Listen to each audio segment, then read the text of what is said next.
우리 하나님 말씀 같이 보실 때 베드로전서 1장 3절에서 베드로전서 3장 8절에서 12절까지의 말씀입니다. 베드로전서 3장 8절에서 12절까지 말씀 다 같이 일어나셔서 하나님 말씀 같이 봉독하겠습니다. 시작. 마지막으로 말하노니 너희가 다 마음을 같이하여 동정하며 형제를 사랑하며 불쌍히 여기며 겸손하며 악을 악으로 욕을 욕으로 갚지 말고 도리어 복을 빌라. 이를 위하여 너희가 부르심을 받았으니 이는 복을 이어받게 하려 하심이라.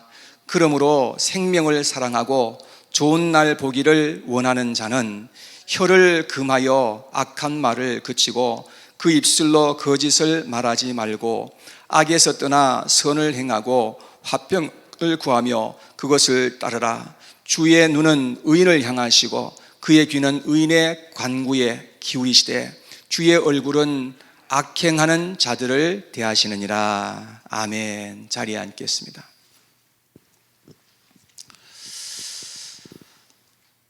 우리 하나님께서는 동서사방에서부터 우리를 부르시는 하나님이신 것입니다. 하나님께서는 갈대아 우르 땅에서 아브라함을 보시고 그를 불러주셨습니다.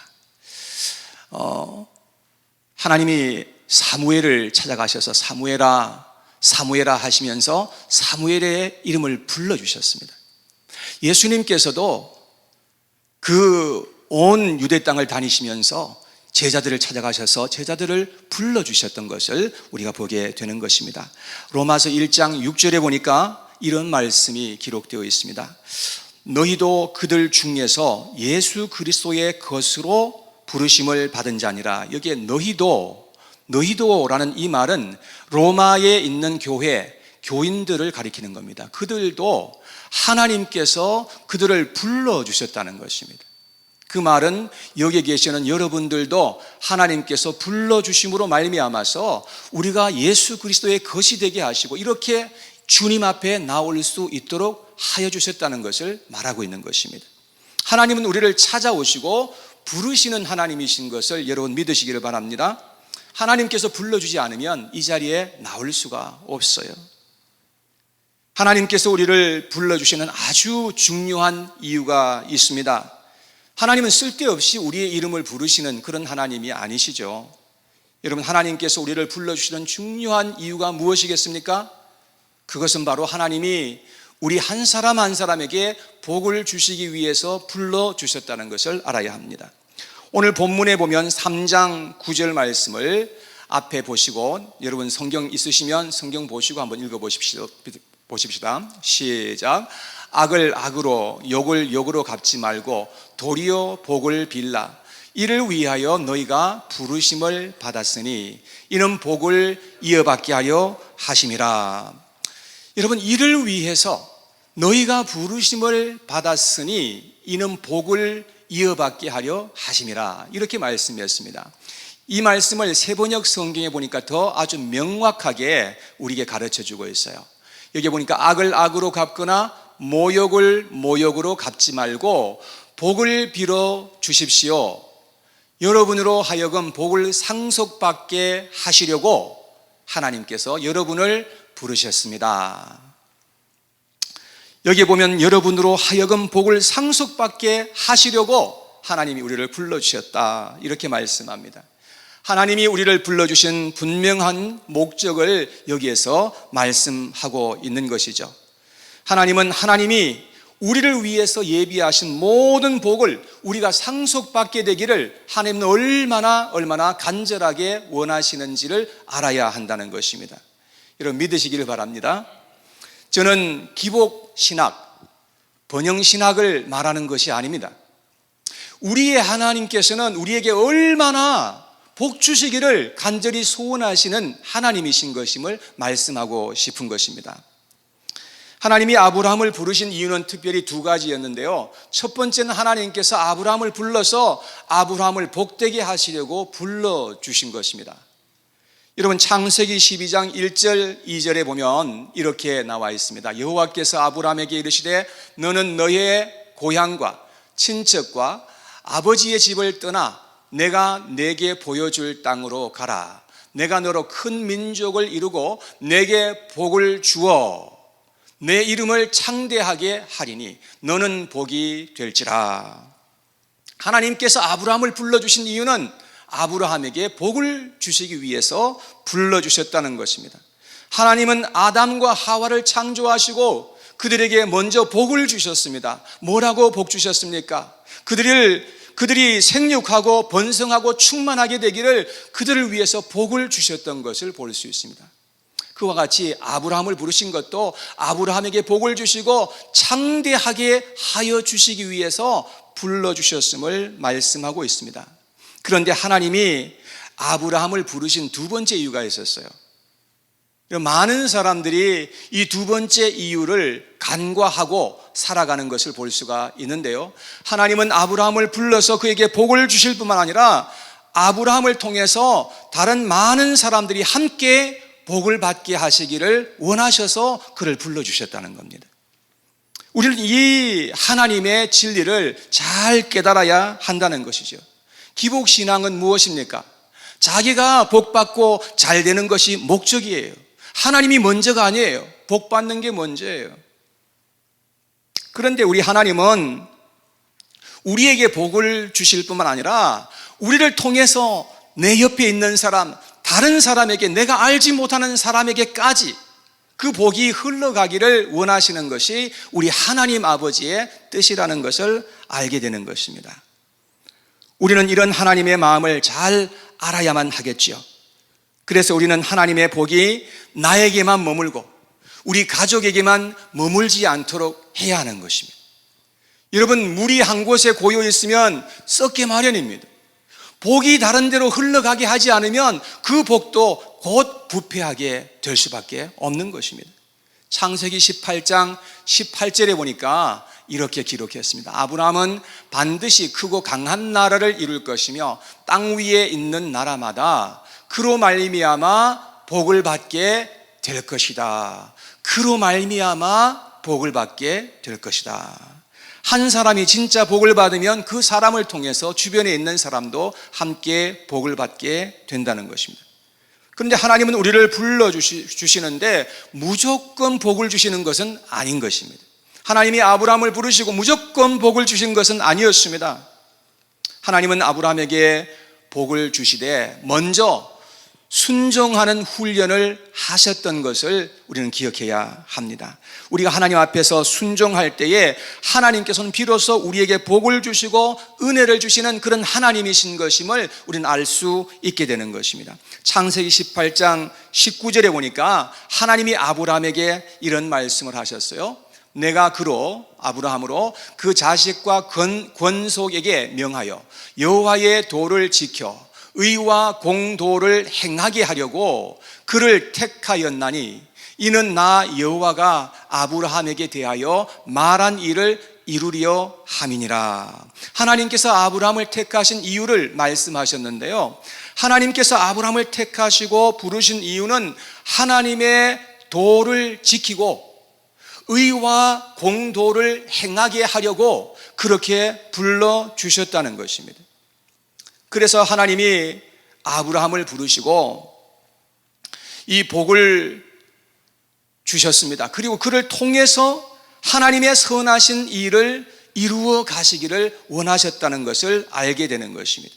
창세기 22장에 보면은 아브라함이 하나님의 말씀을 듣고서 이삭을 이제 번제로 바치기 위해서 그렇게 하였던 이야기가 기록되어 있습니다.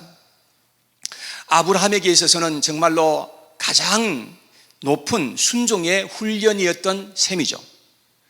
그런데 아브라함은 놀랍게도 하나님의 그 말씀을 받고서 순종하려고 했던 그런 사실을 볼 수 있고 하나님께서 아브라함에게 임하셔서 마음껏 아브라함을 축복하셨던 그러한 이야기가 성경에 기록되어 있습니다. 17절과 18절에 있는 말씀만 먼저 한번 읽어보려고 하는데요. 여기에 보니까 하나님이 아브라함에게 이렇게 말씀하셨어요. 내가 네게 큰 복을 주고 내 씨가 크게 번성하여 하늘의 별과 같고 바닷가의 모래와 같게 하리니 내 씨가 그 대적의 성문을 차지하리라. 또 내 씨로 말미암아 천하 만민이 복을 받으리니 이는 네가 나의 말을 준행하였음이니라 하셨다 하니라.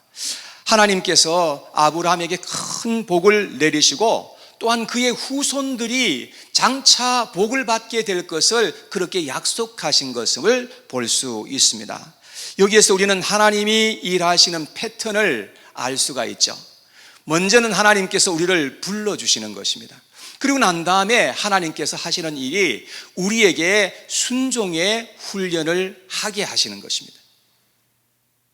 그리고 난 다음에 하나님께서 우리가 순종하면 하나님께서 약속하신 복을 우리가 받게 하시고 그 다음에 우리를 통해서 다른 많은 사람들이 함께 복을 받도록 그렇게 일하시는 하나님이신 것임을 알게 되는 것이죠. 자, 오늘 본문에 보면 사도 베드로가 마지막으로 라고 이렇게 말씀을 시작했습니다. 이 말은 무슨 뜻인가 하면 정말로 이제 중요한 이야기를 하고 이제 이 말씀을 맺겠다라는 그런 의미였습니다. 자, 8절 말씀을 한번 보시죠. 8절에 보니까 마지막으로 말하노니 너희가 다 마음을 같이하여 동정하며 형제를 사랑하며 불쌍히 여기며 겸손하며. 자, 여기에 몇 가지 이렇게 권면하시는 말씀이 나와 있는데 첫째는 너희가 다 마음을 같이하여 라고 했습니다. 여러분 성경에 보니까 우리가 마음을 같이 하라는 거예요. 말도 같은 말을 하라는 거예요. 우리가 어떻게 그렇게 할 수 있습니까? 우리가 하나님의 마음, 예수님의 마음을 우리가 품는다고 한다면 우리는 같은 마음을 품을 수 있고 같은 말을 할 수가 있게 된다는 것이죠. 그래서 너희가 다 마음을 같이 하라고 그렇게 말씀을 한 것입니다. 둘째, 동정하며. 우리가 서로를 대할 때에 우리는 동정심을 가지고 대하여야 한다는 것을 우리는 알아야 합니다. 셋째, 형제를 사랑하며 그랬습니다. 우리는 형제를 사랑하도록 부르심을 받았다는 거예요. 우리가 함께 살아가면서 서로 사랑할 수 있는 그런 삶을 살아갈 수 있도록 하나님께서 명하시고 우리에게 그렇게 그것을 위해서 불러주셨음을 말씀하고 있는 겁니다. 넷째는 불쌍히 여기며 우리가 다른 사람을 대할 때는 불쌍히 여기게 된다는 거예요. 여러분 남을 대할 때 너무 까다롭고 민감하게 대하는 그것은 옳지 못한 태도입니다. 자기 자신을 향해서는 좀 까다롭게 하세요. 좀 민감하게 그렇게 하시고 다른 사람을 대할 때는 좀 너그럽게 관용을 가지고 그렇게 대하는 그것이 성경의 가르침인 것입니다. 다섯째, 겸손하며 그랬습니다. 겸손하며. 섬기는 자들은 거만하게 거들먹거리면서 섬기는 것이 아니라 낮은 자세로 섬겨야 된다는 것을 말씀하고 있습니다. 자, 여섯 번째가 가장 높은 차원의 순종입니다. 자, 9절 말씀을 다시 한 번 더 읽어봅니다. 시작. 악을 악으로 욕을 욕으로 갚지 말고 도리어 복을 빌라. 이를 위하여 너희가 부르심을 받았으니 이는 복을 이어받게 하려 하심이라. 자, 여기에 누가 우리에게 악을 행했을 때에 악으로 갚지 말아야 한다라고 말씀을 했습니다. 누가 우리를 모욕했을 때 똑같이 우리는 모욕해서 그렇게 갚지 않아야 된다. 우리는 도리어 복을 빌어 주어야만 한다라고 그렇게 말씀을 하고 있습니다. 우리는 주로 악을 악으로 갚아버리고 누가 우리를 모욕하면 꽃배기로 우리가 모욕해버리고 그렇게 하려고 하는 그런 습성을 가지고 있지 않습니까? 그렇게 하게 되면 하나님께서 예비하신 모든 복을 우리가 받을 수가 없습니다. 산통 다 깨져버리는 것입니다. 세상 말로 하면 파토가 나버리는 것입니다. 예. 파토라는 말은 뭐 어디서 자주 쓰는 말이죠? 네, 예, 별로 은혜스럽지가 못한 곳에서 자주 쓰는 말입니다.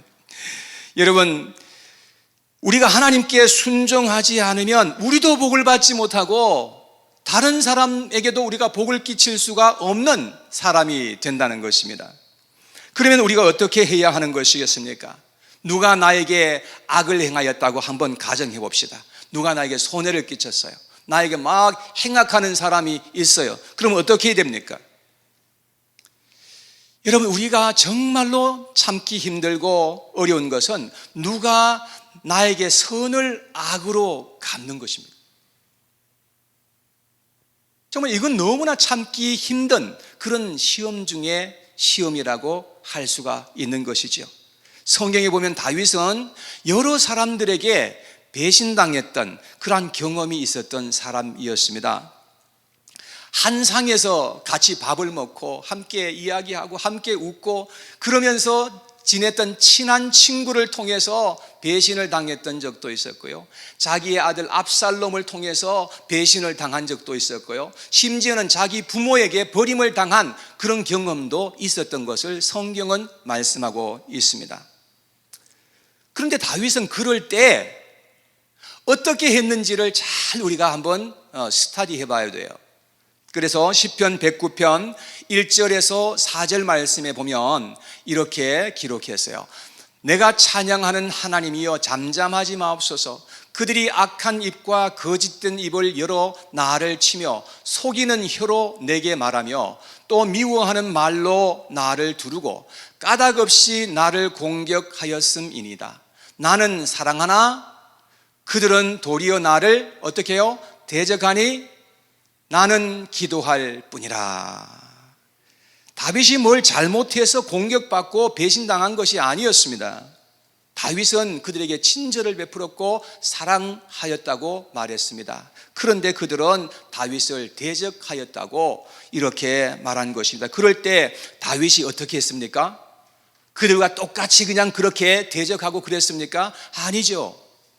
다윗은 그들과 함께 싸우고 대적하는 대신에 하나님 앞에 나가서 기도하였던 것을 볼 수가 있습니다. 시편 142편은 다윗이 쫓겨다닐 때에 동굴 속에 숨어가지고 있을 때 기록했던 시입니다. 1절과 2절에 그렇게 말했습니다. 내가 소리내어 여호와께 부르짖으며 소리내어 여호와께 간구하는도다. 내가 내 원통함을 그의 앞에 토로하며 내 우한을 그의 앞에 진술하는도다.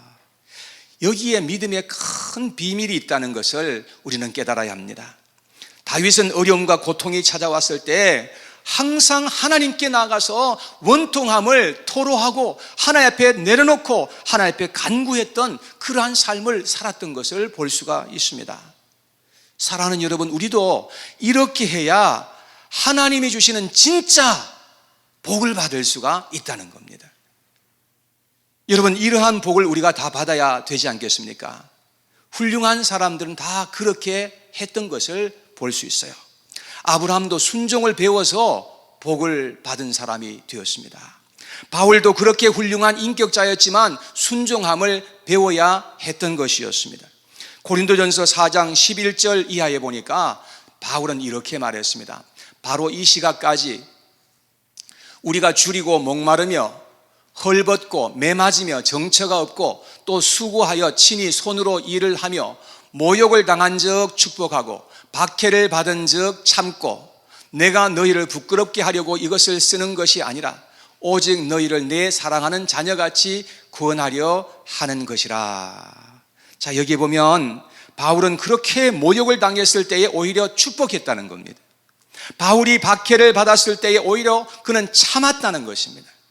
바울이 비방당할 때에 그는 오히려 그들에게 권면했다고 그렇게 말씀을 합니다.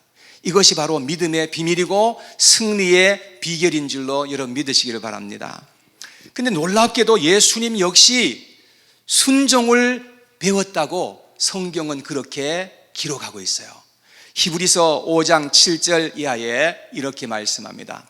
여기에 예수님은 육체에 계실 때에 자기를 죽음에서 능히 구원하실 이에게 심한 통곡과 눈물로 간구와 소원을 올렸고 그의 경건하심으로 말미암아 들으심을 얻었느니라.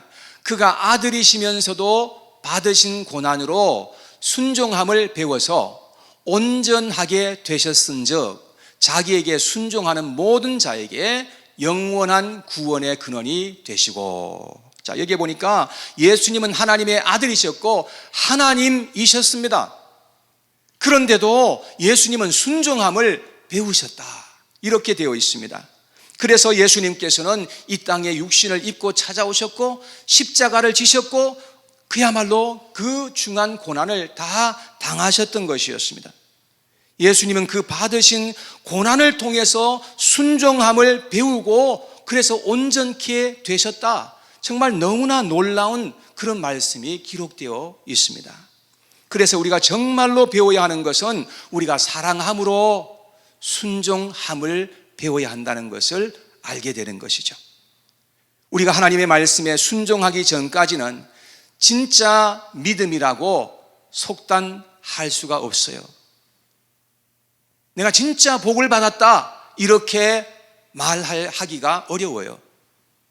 왜냐하면 진짜 믿음은 순종을 낳기 때문에 그렇습니다. 그래서 순종하기 전까지는 내가 정말 복을 받았다고 이렇게 자단하면 안 돼요. 진짜 복은 순종을 통해서만 온다는 사실을 우리는 꼭 기억해야 한다는 것입니다. 구원은 믿음으로 받지만 상급과 복은 순종을 통해서 받게 된다는 것을 우리는 기억해야 합니다. 예를 들어서 남편이 나를 막 힘들게 하는 그런 일을 했다고 칩시다. 자녀들이 말을 안 듣고 막 그냥 반항하고 막 그냥 안 좋은 일들을 막 하고 그럴 때 얼마나 속상하겠습니까? 아내가 막 그냥 말을 하는데 말을 해도 보통 말을 하는 게 아니라 막 그냥 마음을 그냥 후비는 그런 말을 막 그냥 했어요. 그러면 우리가 어떻게 해야 됩니까? 여러분, 우리는 그럴 때에 우리는 똑같이 그렇게 되갚아주면 그러면 안 된다는 거예요. 그렇게 하면 복이 왔다가도 다 도망가 버리는 겁니다. 여러분, 우리의 마음이 상하고 고통이 올 때에 우리가 어떻게 해야 된다고 성경은 가르칩니까? 우리는 하나님께로 달려가야 된다고 그렇게 말씀하고 있어요. 우리에게 고통이 임하고 아픔이 오고 괴로울 때에 우리는 그 즉시 하나님께로 달려가서 하나님께로 나가야 된다고 그렇게 말씀합니다.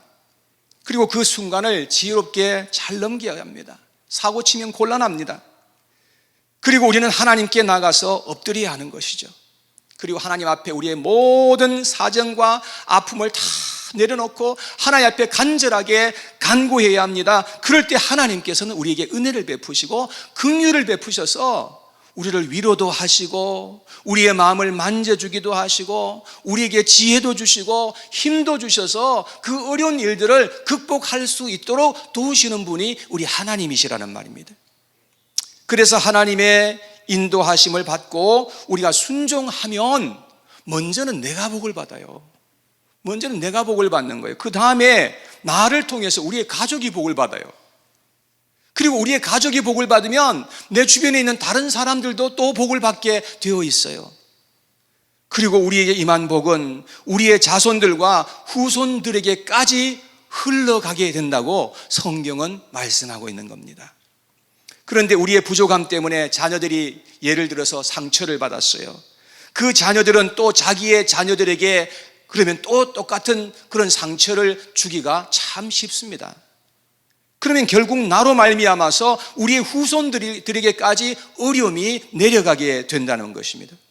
그런데 우리가 순종하여서 복을 받게 되고 자녀들을 사랑하고 축복하게 되면 그러면 그 자녀들이 복을 받게 되고 그 자녀들의 자녀들에게 또 복이 흘러가게 된다는 말씀입니다. 우린 이런 복을 받도록 믿음과 비전을 가지고 살아야 할 줄로 믿습니다. 하나님께서 우리를 부르신 이유가 바로 여기에 있는 겁니다. 사랑하는 여러분, 이런 복을 받아서 누리시는 저와 우리 모든 성도님들이 되시기를 축복합니다. 저는 결론으로 오늘 본문에 있는 이 말씀을 다시 한 번 더 읽어보려고 합니다. 10절 말씀을 보겠습니다. 10절에 보면 그러므로 이 말은 무슨 뜻인가 하면 9절에서 하나님의 복을 상속받기 위해서 우리가 어떻게 해야 하는지에 대한 그런 말씀이에요. 그러므로 생명을 사랑하고 좋은 날 보기를 원하는 자는 혀를 금하여 악한 말을 그치며 그 입술로 거짓을 말하지 말고. 자, 생명을 사랑하고 좋은 날 보기를 원하는 자들, 여러분들도 생명을 사랑하고 좋은 날 보기를 원하시죠? 원하십니까? 예, 다 원하죠. 우리 모든 사람이 다 좋은 날 보기를 원하는 거예요. 자, 그렇다면 우리가 어떻게 해야 된다는 거예요? 여기 보니까 악한 말을 그치고, 혀를 금해서 악한 말을 그치고, 그리고 악하게 남을 비방하고 욕하게 되면 그러면 우리가 복을 받지 못하게 된다. 성경은 그렇게 말씀하고 있습니다. 이제는 우리가 악한 말을 그치고 악에서 떠나야 된다는 거예요. 아무리 속상해도, 아무리 정말 우리의 마음이 격동해도, 그래도 우리가 악한 말을 함부로 해서는 안 된다는 거예요. 이제는 선을 행하고 화평을 구하면서 따르는 자가 되어야 할 것이라고 말씀을 하고 있습니다. 자, 12절 말씀에 계속 봅니다. 주의 눈은 의인을 향하시고 그의 귀는 의인의 간구에 기울이시되 주의 얼굴은 악행하는 자들을 대하시느니라. 자, 우리 하나님은 이렇게 살아가는 사람들, 선을 행하고 화평을 구하며 그렇게 따라가는 사람들을 위해서 복을 주시는 그런 하나님이신 것임을 말씀하고 있는 것이죠. 그래서 하나님은 그런 자들을 주목하시고 그들의 간구에 귀를 기울이신다고 말씀하시는 겁니다. 하나님은 우리가 다 복의 사람, 복의 통로가 되기를 위해서 그렇게 우리를 불러주셨다는 것을 여러분 기억하시기를 바랍니다. 우리가 하나님께 복을 받아서 이제 다른 사람들에게 복이 흘러가도록 그렇게 살아가는 것이 우리의 삶의 목표가 될 수 있도록 그렇게 살아갈 수 있는 저와 여러분 모두 되시기를 축복합니다. 우리 혼자서 잘 먹고 잘 살면 무슨 재미입니까? 우리가 함께 잘 되고 함께 행복해야 진짜 내가 행복할 수 있는 겁니다. 그래서 우리는 하나님이 일하시는 방법과 패턴을 잘 우리가 알고 하나님의 말씀에 순종하는 삶을 꼭 살아갈 수 있는 저와 여러분들 되시기를 축복합니다. 그러면 하나님이 성경에서 약속하신 모든 복을 누릴 수 있는 그런 은혜를 우리에게 반드시 주시리라고 하는 것입니다. 신명기 28장 1절에서 6절까지의 말씀에 보면 하나님이 우리를 어떻게 복 주시기를 원하시는지 잘 알 수 있어요. 자, 여기 같이 한번 읽어봐요. 한 목소리로 시작. 내가 내 하나님 여호와의 말씀을 삼가 듣고 내가 오늘 내게 명령하는 그의 모든 명령을 지켜 행하면 내 하나님 여호와께서 너를 세계 모든 민족 위에 뛰어나게 하실 것이라.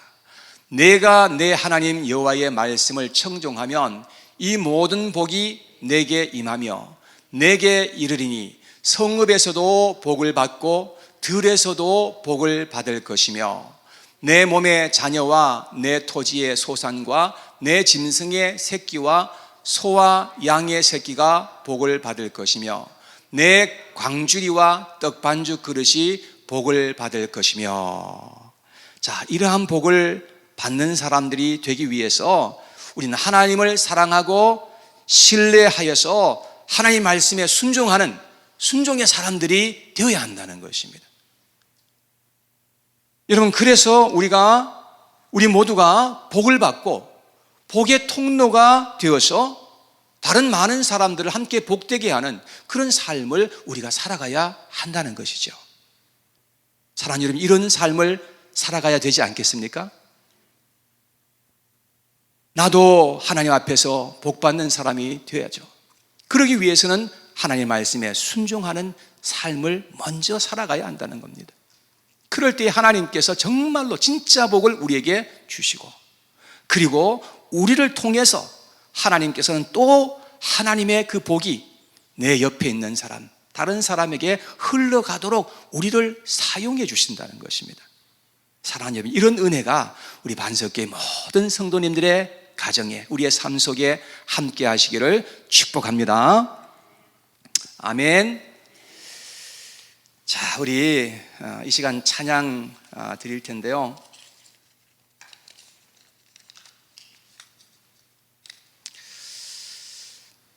이 시간 주신 말씀을 생각하면서 우리가 하나님 앞에 복을 받기 위해서 정말 하나님께서는 우리를 불러주셨는데, 우리가 하나님 앞에 복을 받는 사람이 되고 우리가 다른 많은 사람들을 축복하는 그런 사람들이 되기 위해서는 우리가 하나님 앞에 순종해야 된다는 것을 알게 되는 것입니다.